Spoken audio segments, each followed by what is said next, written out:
Guys, trauma हमारी daily life में होता है, कभी फ्रेंड्स की वजह से, कभी फैमिली की वजह से या कभी कोई लाइफ इवेंट की वजह से।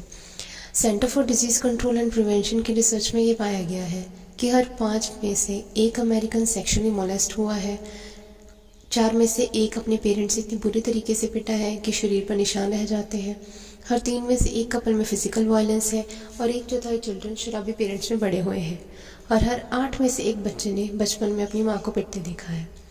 एज ए ह्यूमन बीइंग हमारी स्पीशीज़ काफ़ी रिजिलियंट है और काफ़ी हद तक ट्रॉमा सह भी सकती है, बट फिर भी ट्रॉमा कहीं ना कहीं हमारी mind, emotions, body and immune system पर अपना प्रभाव छोड़ ही जाता है। ट्रॉमा सिर्फ एक इंडिविजुअल को ही नहीं बल्कि उसके साथ रहने वालों को भी बहुत इफ़ेक्ट करता है।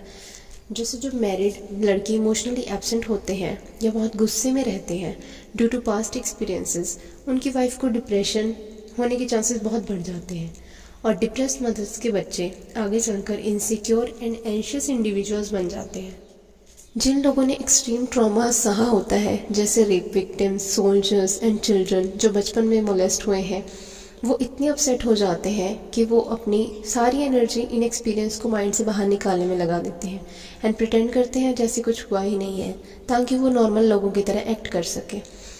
उनकी सारी एनर्जी ये इंश्योर करने में चली जाती है कि हम बिल्कुल नॉर्मल है, we don't have any problem, but deep down उनके दिमाग में एक shame of weakness and vulnerability रहता ही है। When we think that we can move on by indulging ourselves in work or other things, our body still save the effect of trauma in it.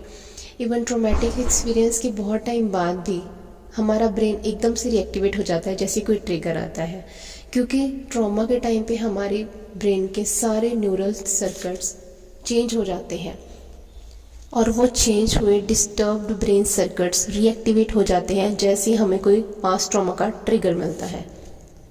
और जैसे ही हमारा दिमाग trigger होता है, massive amount of stress hormone release होता है, जिसकी वजह से हमें इंटेंस फिजिकल सेंसेशंस फील होती हैं, जैसे कि रैपिड ब्रीदिंग, हैंड ट्रिमर्स, या हमारी बॉडी एकदम से इम्पल्सिव या एग्रेसिव एक्शन में आ जाती है। जब ऐसा बार बार होता है तो लोगों को लगता है कि हम अंदर तक डैमेज हो चुके हैं और अब हम कभी नॉर्मल नहीं हो पाएंगे। नेगेटिव थिंकिंग की वजह से उन्हें ये भी लगता है कि हमें कोई समझ ही नहीं पाएगा, क्योंकि सामने वाले ने वो नहीं सहा है जो हम सह रहे हैं। न्यू रिसर्च बताती है कि ट्रॉमा हमारी बॉडी में बहुत सी फिजियोलॉजिकल चेंजेस भी करता है, जैसे कि recalibration of brain alarm system, increase in stress hormone activity, alteration in system that filters irrelevant information from the relevant. ये चेंजेस हमें बताते हैं कि why traumatized individuals become hypervigilant to threat while spontaneously engaging in day-to-day life. It also helps us to understand why they keep repeating same mistakes and have trouble learning from the experience.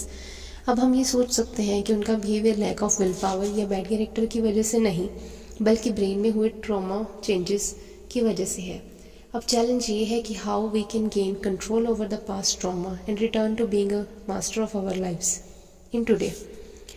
So guys, मैं next videos में ये concept काफ़ी detail में लाने वाली हूँ। अगर आपको और जानने में इंटरेस्ट है तो लाइक एंड सब्सक्राइब ज़रूर करें, और अगर आपको ये वीडियो इन्फॉर्मेटिव लगी तो शेयर ज़रूर करें। Thank you.